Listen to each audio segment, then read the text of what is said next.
Thoughts are of four kinds, without a fifth: divine thought, angelic thought, egoic thought, and satanic thought.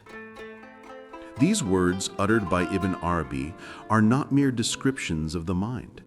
They are a map, a lantern in the cave of the human soul. They are not given so that you may categorize your inner whispers, but so that you may awaken to the truth that within you flows many rivers, yet only one leads to the ocean. Friend, when you hear these words, do not let them pass your ears as a passing wind. Let them enter the heart. Let them disturb the still waters of your being, so that you may discern what is it that moves within me, and to where does it call me. For Ibn Arabi, the greatest of mystics, thoughts were not random sparks, not accidents of a restless mind. He saw them as visitors, as emissaries from unseen worlds. Divine thoughts descend like a light that no cloud can veil, a clarity that pierces you with certainty. Angelic thoughts are gentle whispers that guide you toward goodness, like a friend who silently nudges you away from harm. Egoic thoughts are the smoke that rises from the fire of desire, binding you to the illusion of self. And satanic thoughts, these are the shadows that seek to pull you away from remembrance, the tricksters that dress falsehood as truth. Now, my dear companion, listen carefully. Your life is shaped not by events alone, but by which of these four voices you give your ear to. If you are not aware, you become a reed flute played by forces you do not even know. But if you awaken, if you become aware of what stirs within, then you can choose, and in choosing, you draw closer to the beloved. This is the essence of the Sufi path, not to silence thoughts entirely, but to refine them, to polish the mirror of the heart until only divine light remains reflected there. Do you see, friend, how this teaching is not abstract philosophy? It is a practical compass for your everyday life. How many times has a thought arisen in you, urging you towards something harmful, wrapped in the sweetness of justification? That is the mark of the satanic whisper. How many times has your mind whispered, "I am important, I deserve, I want"? That is the ego dressing itself in a crown of illusion. And how many times has a soft inspiration come, like the fragrance of a flower you did not see, moving you toward kindness, prayer, forgiveness? That is the angel's gift. And sometimes, rarely but with profound power, you are struck with a thought that feels not yours at all, but like a voice of eternity within you. That is the divine stirring your depths. Ibn Arabi was not the only one to guide us here. Hassan al-Basri said, "The heart is like a fortress, and the thoughts are soldiers. Some soldiers guard the fortress, others seek to invade it." In these words, you see the same truth. Your inner world is a battlefield. To deny this is to remain asleep, but to awaken is to take up the responsibility of guarding the fortress, not with violence, but with remembrance of God. Halaj, the martyr of love, who cried out, "Ana al-Haq," knew well the danger of the egoic thought. For it is the ego that veils the truth of al-Haq, the real. He surrendered even his life to protect the flame of divine remembrance within him. He showed that the greatest struggle is not against others, but against the tyrant within, the ego that claims, "I am." Friend, are you listening? This tyrant is subtle. It may wear the clothes of spirituality.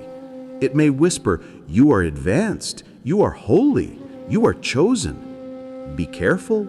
This is still the ego, only now more cunning. That is why the Sufis always emphasized humility, service, and annihilation of self in the fire of love.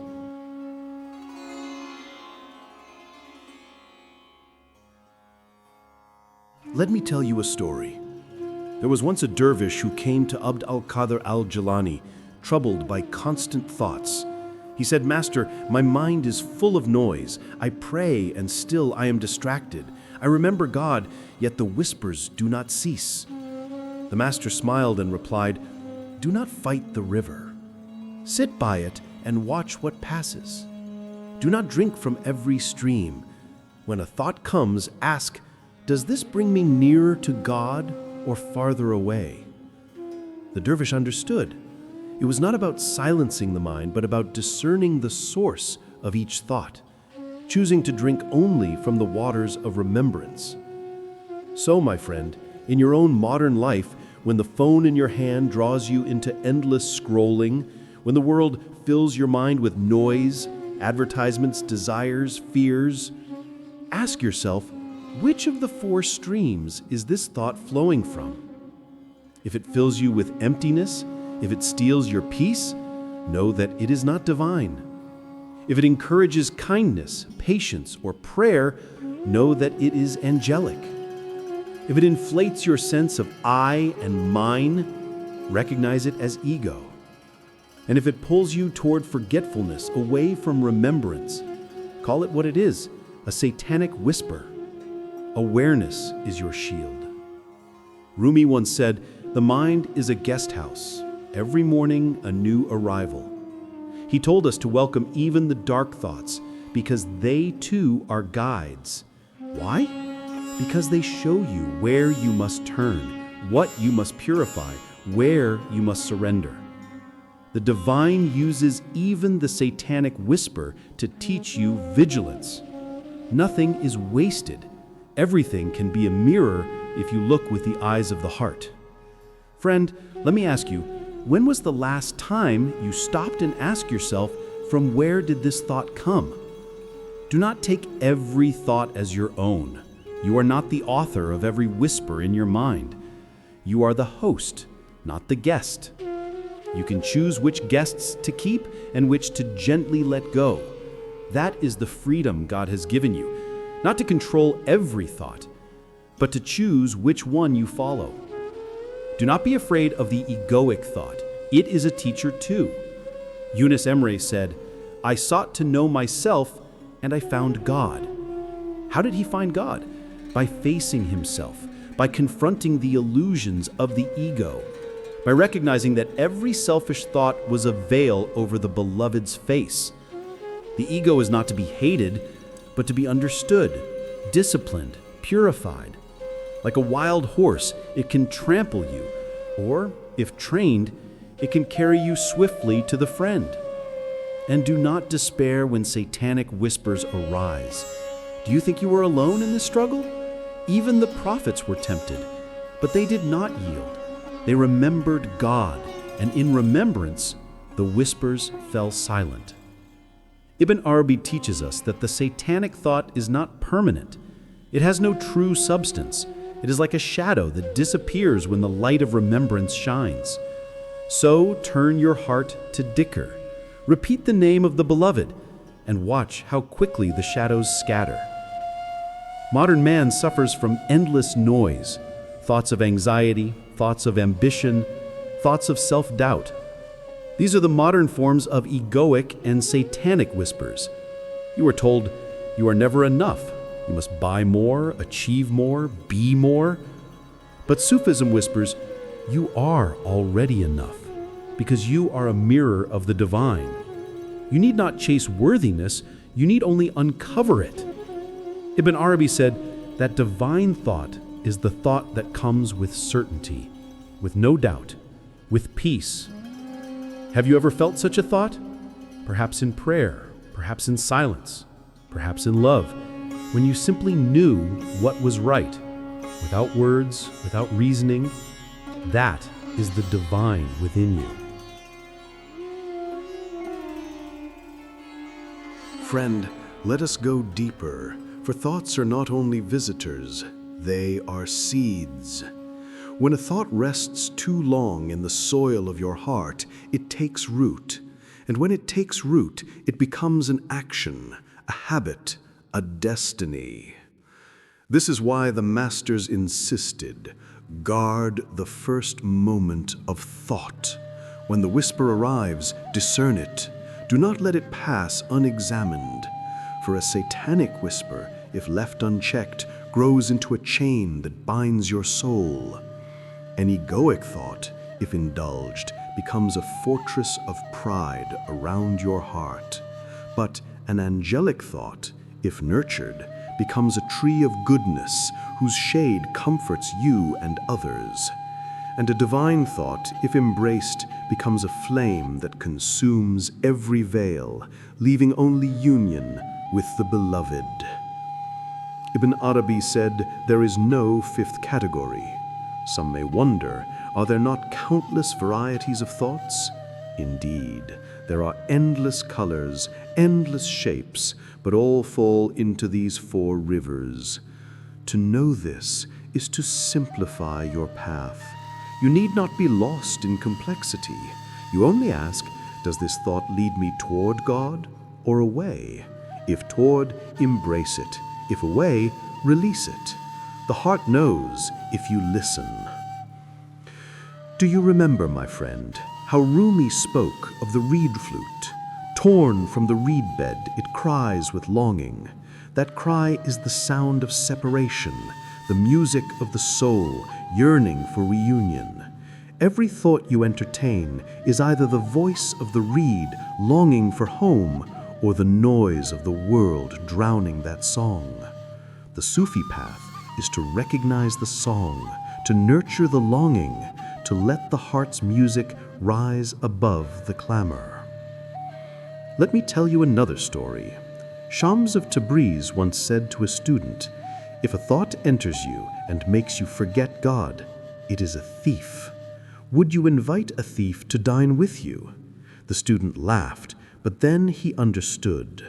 How often we entertain thieves of the soul, welcoming them, feeding them, letting them steal our peace. Yet when a thought brings remembrance, gratitude, humility, it is a guest from heaven. That guest deserves honor. Modern man does not easily recognize these guests. Why? Because the house of the mind is crowded, noisy, overflowing with strangers. Screens, voices, fears, ambitions, all clamor for attention. But friend, you are not powerless. Silence is your ally. Prayer is your anchor. In moments of stillness, you can begin to see, this thought is not me, it is passing. I need not drink from this cup. You may ask, how do I distinguish the divine from the angelic? The angelic thought guides you toward good deeds, kindness, patience. It feels gentle, persuasive, like a hand upon your shoulder. The divine thought is rarer, more overwhelming. It comes with certainty, with clarity beyond doubt, and it transforms you in a moment. One thought can change the course of a life. Do you not remember how the prophet, peace be upon him, received revelation in the cave of Hira? That was not a chain of reasoning. It was a divine descent, a light that illuminated the world. Even if you do not receive revelation, the divine thought can touch you. In prayer, in love, in solitude, it may arrive like lightning, burning away hesitation. Cherish it, write it upon the tablet of your heart, and when it fades, remember it so that it may return. Egoic thoughts, however, are endless. They arise like weeds. Do not despair of them. Even Yunus Emre, the gentle poet, confessed his struggles with self. He sang, "I thought I was, but I was not. Only you are." These words remind us that the ego will whisper, "I am something," but the truth is, we are nothing without the beloved. The cure for egoic thoughts is humility, service, love. When you serve another, when you bow your head, when you place others above yourself, the weeds of the ego wither.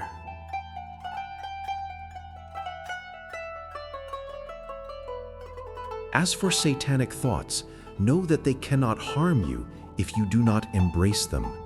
A shadow cannot choke you unless you mistake it for substance. They frighten, they entice, they confuse. But the remembrance of God is like the rising sun that banishes all shadows. Recite the name, say La ilaha illallah with sincerity, and see how the darkness melts. Hassan al-Basri said, "The whisper of Satan is like the bite of a snake, quick, sharp, but if you treat it immediately, it leaves no mark." Do not delay in remembrance. Do not entertain the whisper.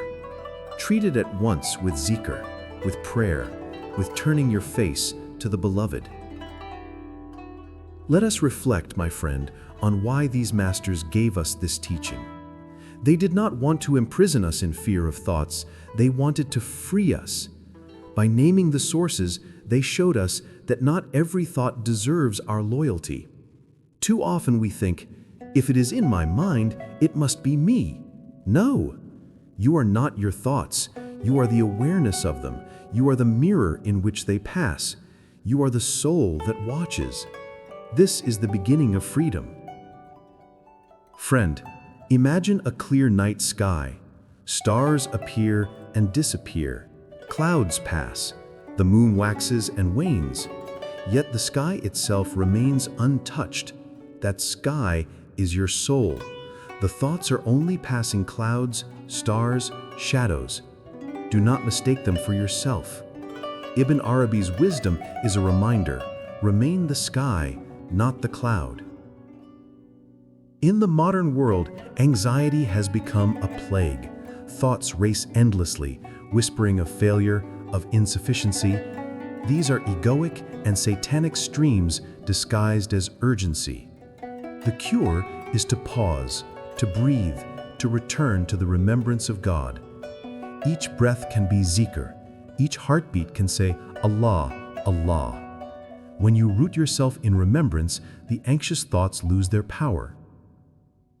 Now, let us not forget the role of love, for love is the greatest purifier of thought.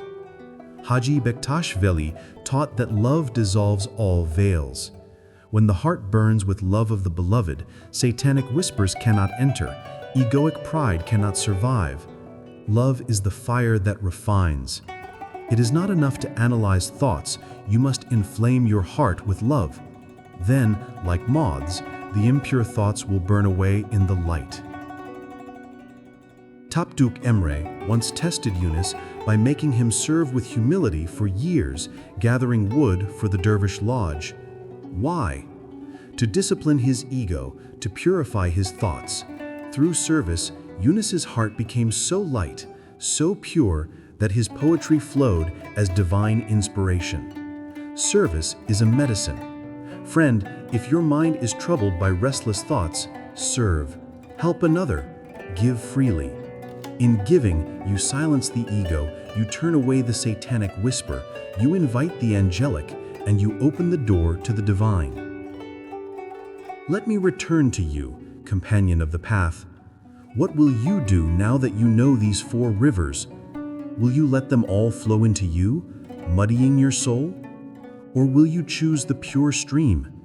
Every day is a choice. Do not think you are helpless.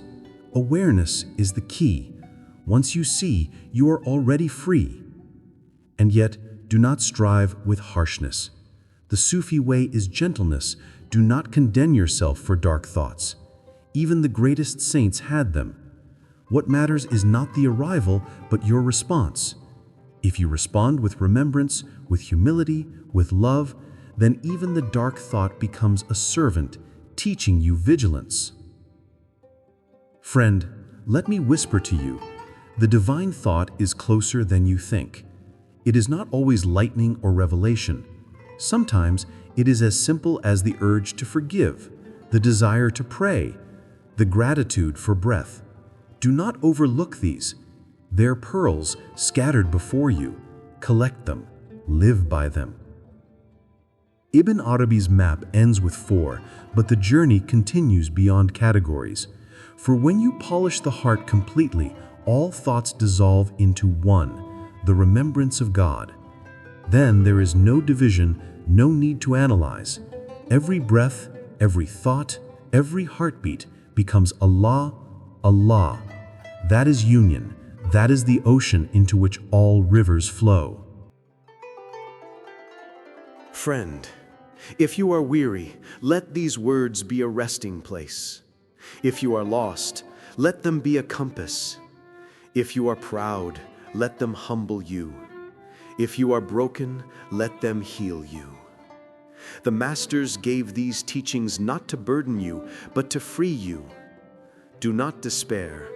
The path is open. The beloved awaits. So, tell me, what have your thoughts been today? Were they rivers of ego, rivers of shadow, rivers of angels, or rivers of light?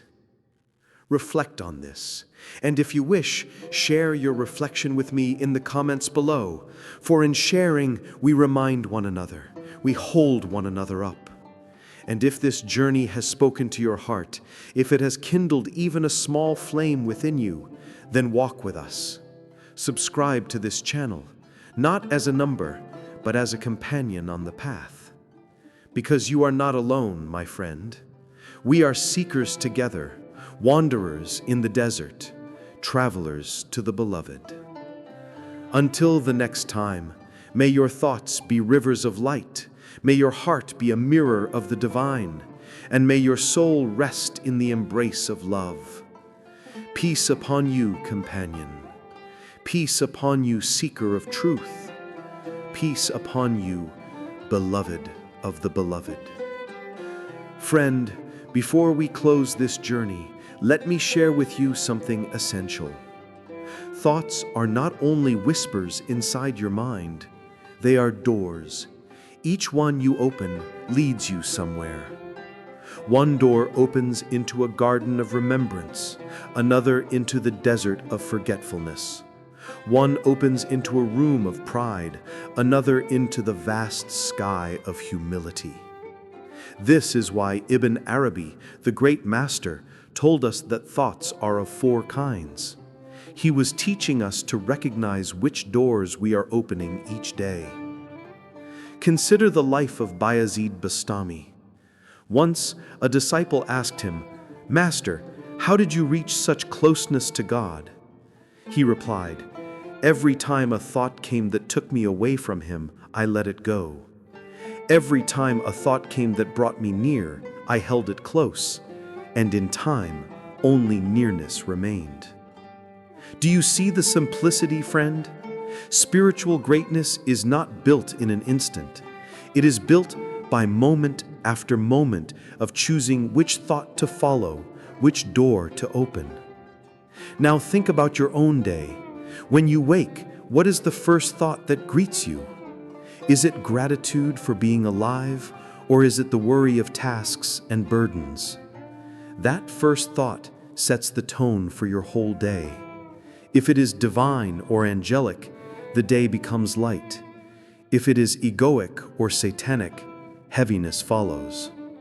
That is why the Sufis would begin each day with remembrance.